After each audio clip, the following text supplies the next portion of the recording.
May 20th, 1944, 22:40 hours. A marshy riverbank near Sarnaki, occupied Poland.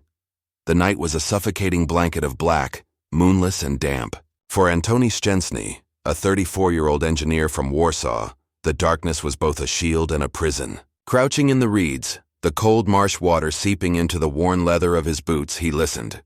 He was not listening for the familiar sounds of the occupation, the rumble of a German patrol truck on a distant road, the bark of a dog, the sharp command in a foreign tongue. He was listening for a sound from another world, a sound from the future. In the breast pocket of his coat, a small silver locket held a faded photograph of his wife, Ewa, and their young daughter. It was his only tangible connection to the life he had been forced to abandon, a life of lecture halls, blueprints, and the quiet, orderly pursuit of science. Now science was a monster. He was a soldier in a secret war, a ghost in his own land, a member of the Polish Home Army, the Armia Krajowa. His code name was Engineer, the Engineer. His mission tonight was an act of audacious, almost suicidal faith. For months, whispers had come through the underground network. Rumors of a new German weapon, a Wunderwaffe, being tested in the forest to the south. A weapon that flew without wings or a pilot, faster than sound, delivering death from the heavens with no warning. London was its intended target. His superiors in the resistance believed him. Allied command in London was desperate but skeptical. They needed proof. Physical proof. A blueprint, a schematic, a piece of the weapon itself. Suddenly it came. Not an explosion, but a deep guttural roar that seemed to tear the fabric of the night sky. It was followed by an eerie, whistling shriek, a sound that violated the laws of nature as he knew them. It grew louder, closer, a descent of pure, malevolent energy. He pressed himself flat against the muddy earth, his heart hammering against his ribs. A cataclysmic impact, a concussion that vibrated through the ground and into his bones, followed by the sickening hiss of superheated metal plunging into the boggy earth of the Bug River. It had landed. One of the monsters had fallen. He knew with a terrifying clarity that a race had just begun. He and his small team of partisans, armed with little more than shovels and courage, had to get to that wreckage before the SS did. The fate of thousands, perhaps the very course of the war, lay buried in that steaming, muddy crater. And Adolf Hitler, in his remote wolf's lair, slept soundly, utterly oblivious that the heart of his most prized secret was about to be ripped out by a handful of men he considered subhuman. Deep within the secluded, pine-forested coastline of the Baltic Sea lay Peenemünde, the most advanced and secretive research facility in the Third Reich. It was a sprawling complex of laboratories, wind tunnels and launch pads, a technological fiefdom ruled by the brilliant, ambitious, and morally flexible Werner von Braun. Here, thousands of Germany's brightest scientists and engineers worked relentlessly to perfect the Aggregate 4, or A4 rocket, a weapon that would be known to the world by its terrifying propaganda designation, Vergeltungswaffe 2, or V2, the vengeance weapon. The V2 was a quantum leap in military technology. It was the world's first long-range, liquid-propellant ballistic missile. Standing over 14 meters tall and weighing nearly 13,000 kilograms, it was a marvel of engineering. Its powerful engine, burning a volatile mixture of liquid oxygen and a water-alcohol solution, generated over 25 tons of thrust, propelling the missile to an altitude of nearly 90 kilometers, to the very edge of space. It would then descend on its target at supersonic speeds exceeding 5,000 kilometers per hour. This velocity was its greatest asset and its most terrifying feature. Unlike the V-1 flying bomb, the V-2 was effectively unstoppable. It could not be intercepted by fighter aircraft or shot down by anti-aircraft guns. Its arrival was announced only by the sonic boom that followed its one-ton warhead's detonation.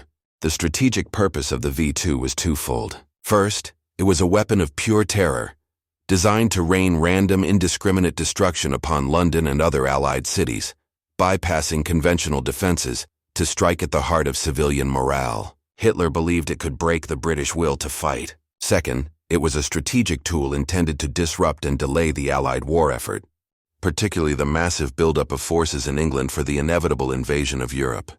The project was given the highest priority, consuming vast resources and relying on the brutal exploitation of slave labor from concentration camps like Mittelbau-Dora, where the rockets were later mass-produced. For Hitler, the V-2 was more than a weapon. It was a psychological panacea, a symbol of German technological supremacy that he believed would snatch victory from the jaws of defeat. The secrecy surrounding the program was absolute, enforced by the SS. The German High Command was convinced that the Allies knew nothing of substance about their new miracle weapon, and that its deployment would be a devastating, war-altering surprise. For Antoni Szczęsny and the Polish Home Army, the war was a daily struggle for survival, fought in the shadows. The Armia Krajowa, AK, was one of the largest and most sophisticated resistance movements in occupied Europe, a secret state complete with its own government, courts, and a vast intelligence apparatus. Their primary mission was sabotage, disruption, and most critically, intelligence gathering. They were the eyes and ears of the Allies deep inside enemy territory. From early 1943, the AK's intelligence network, codenamed Lombard, began picking up strange signals. Reports from railway workers noted unusual, heavily guarded transports carrying massive cylindrical objects. Informants working near a new German experimental range at Blizna, in southern Poland, spoke of bizarre trials, of thunderous roars and rockets that disappeared into the sky. These fragments of information were painstakingly collected, cross-referenced, and analyzed by the AK's Bureau of Intelligence and Propaganda. Antoni, with his pre-war engineering background, was a key figure in this analysis. He and his colleagues understood they were dealing with a new form of rocketry, far beyond anything previously seen. The challenge was immense. They were operating under the constant threat of the Gestapo. Discovery meant immediate torture and execution, not just for them, but for their families. Every meeting was clandestine, every message passed in code, every contact a potential betrayal. The mission from London, relayed via coded radio transmissions, was explicit. We need hard evidence.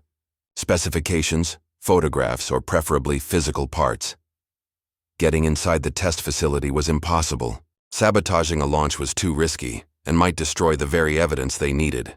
The only viable strategy was a grim one, to wait for a failure. They knew the rockets were still experimental and that malfunctions were common. The AK meticulously mapped the trajectory of the test flights from Blizna, stationing teams of observers and recovery specialists like Antoni's along the likely flight path. Their entire operation was a high-stakes gamble on German engineering imperfection. They were hunters, waiting for a mechanical beast to fall from the sky, hoping it would land where they, and not the Germans, could find it first. The German perception of security surrounding the V2 program was rooted in a profound and ultimately fatal arrogance. The Reich's leadership, from Hitler down to the SS officers guarding the facilities, held the Polish population in contempt. They were considered Untermenschen, a subjugated people incapable of organized, sophisticated resistance. The idea that a network of Polish engineers, farmers, and foresters could mount a serious intelligence threat to their most advanced military project was considered laughable.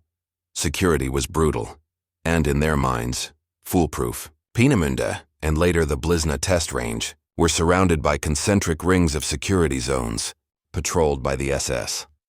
Local populations were forcibly relocated, and a scorched earth policy was applied to anyone found in the restricted areas. Any Pole caught showing undue interest in the facilities was summarily executed. The Germans believed that terror was a sufficient deterrent. Furthermore, they had immense faith in their own procedures. Whenever a V2 test missile crashed, specialized SS recovery teams were immediately dispatched to the impact site. Their orders were to retrieve every last nut and bolt, and to sanitize the area, removing any trace of the secret weapon.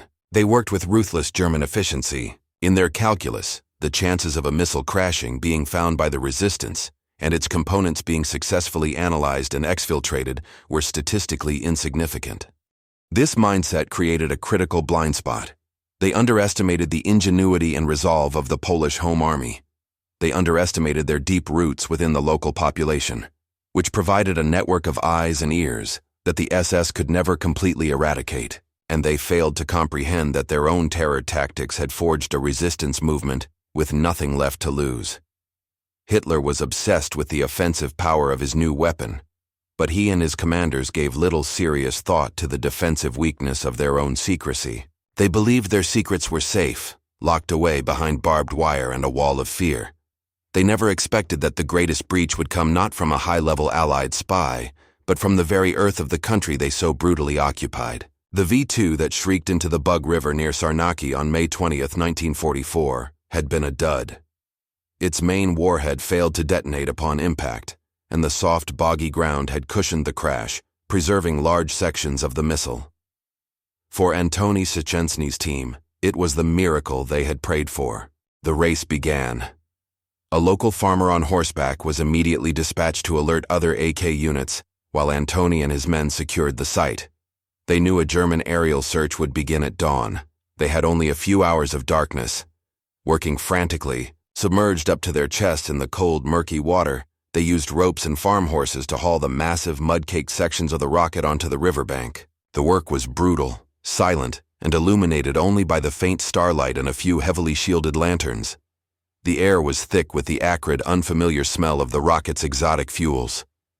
Antoni, his engineer's mind racing, directed the disassembly. They were not just salvagers. They were surgical technicians. Using wrenches and crowbars, they carefully removed the most critical components.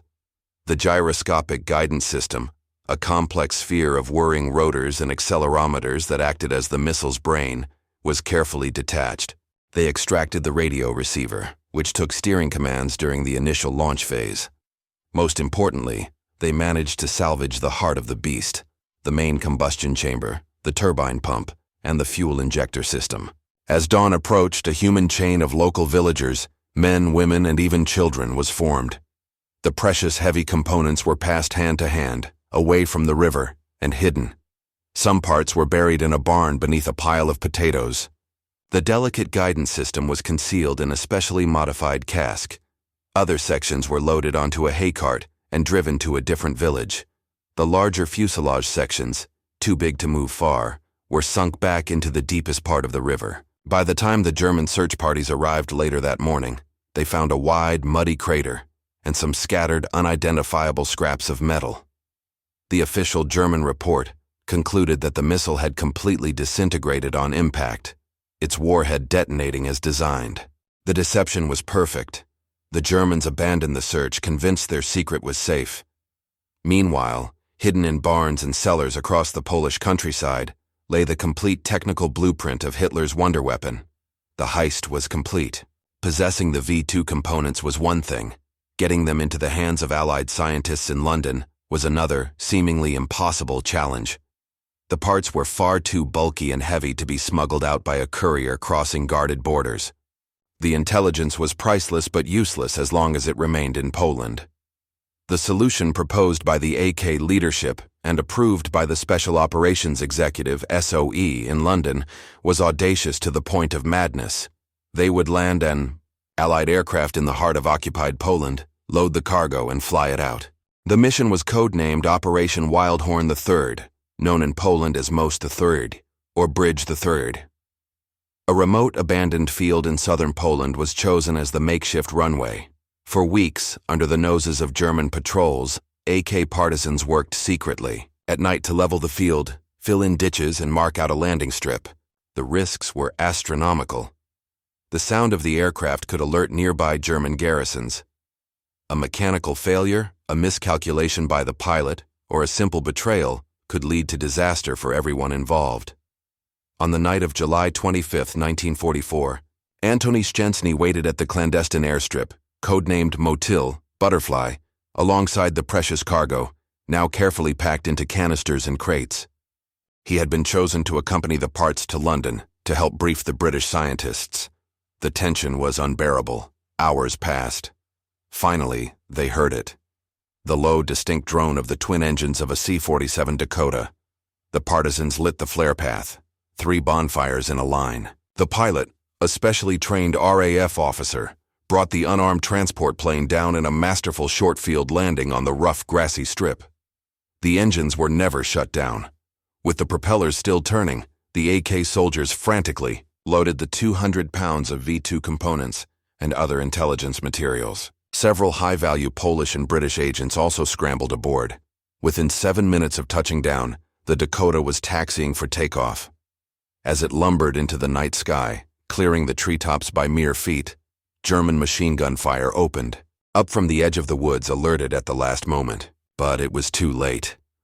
The plane and the V2 secrets were gone. The arrival of the C-47 Dakota in Brindisi, Italy, and the subsequent transfer of its cargo to London sent a shockwave through the highest levels of Allied intelligence. At the Yar, Royal Aircraft Establishment in Farnborough. British scientists and engineers uncrated the Polish delivery with a sense of awe. It was an intelligence coup of unprecedented importance. Working around the clock, they analyzed every component. The salvaged parts confirmed their worst fears about the rocket's sophistication, but also provided critical intelligence that disarmed its psychological power. By reverse engineering the guidance system, they determined the V-2's inherent inaccuracy. It was a terror weapon, not a precision one. They analyzed the fuel mixture, which allowed them to identify the key chemical components, like liquid oxygen, and target their production facilities in strategic bombing raids. They calculated its maximum range, which helped them reassure the public that areas beyond a certain distance from the launch sites in the Netherlands were safe. When the first V-2s began to fall on London on September 8, 1944, the attack was not the complete bolt-from-the-blue surprise Hitler had intended. The British government, armed with the Polish intelligence, knew what the weapon was, how it worked, and what its limitations were. This knowledge allowed them to manage the public response, counter German propaganda with facts, and implement effective civil defense measures. The terror was real. Over 9,000 civilians and military personnel would be killed by V-2 attacks. But the strategic panic Hitler had counted on never materialized. Meanwhile, in his headquarters, Hitler and his generals remained blissfully unaware of the catastrophic intelligence breach. They monitored Allied press reports for signs of panic and confusion, interpreting the calm, measured British response as evidence of their famous stiff upper lip. They never suspected it was a calmness born of foreknowledge. The V-2 was deployed as a revolutionary weapon, but its greatest advantage, the element of surprise, had been stolen months before its first operational use. The psychological battle had been lost before the first shot was even fired. The V-2 offensive failed to achieve any of its strategic objectives. It did not break British morale, nor did it halt the Allied advance across Europe. The war was won on the battlefields of Normandy and the plains of Russia, not in the skies above London. The intelligence heroically secured by the Polish Home Army had played a crucial role in neutralizing the weapon's strategic and psychological impact, saving countless lives by preparing the Allies for the onslaught. The legacy of this incredible act of espionage extends far beyond the Second World War. The technical secrets of the V-2, painstakingly recovered from a Polish marsh and flown to London, became the foundational text for the age of ballistic missiles and space exploration. After the war, the United States and the Soviet Union scrambled to capture German rocket scientists and technology. Werner von Braun and his team, who had developed the V-2, were taken to America to lead its space program, culminating in the Apollo moon landings. The technology that Antony Szczęsny helped steal was the direct ancestor of the Saturn V rocket that took humanity to another world. The irony is profound. A weapon of terror, created by a totalitarian regime to enslave a continent, was secretly compromised by the very people it was meant to crush. The intelligence they gathered not only helped win the war, but also inadvertently laid the groundwork for one of humanity's greatest scientific achievements. Hitler went to his grave in the ruins of Berlin, never knowing that his most cherished vengeance weapon had been analytically dismantled by his enemies before it was even fully deployed. He never knew of the C-47 landing on a secret airstrip, or of the Polish engineer who carried his secrets to London. The story of Operation Wildhorn III remains one of the most remarkable and unsung intelligence victories of the war, a testament to the fact that courage, ingenuity, and a few shovels in a dark, muddy field can be more powerful than the most advanced weapon on Earth.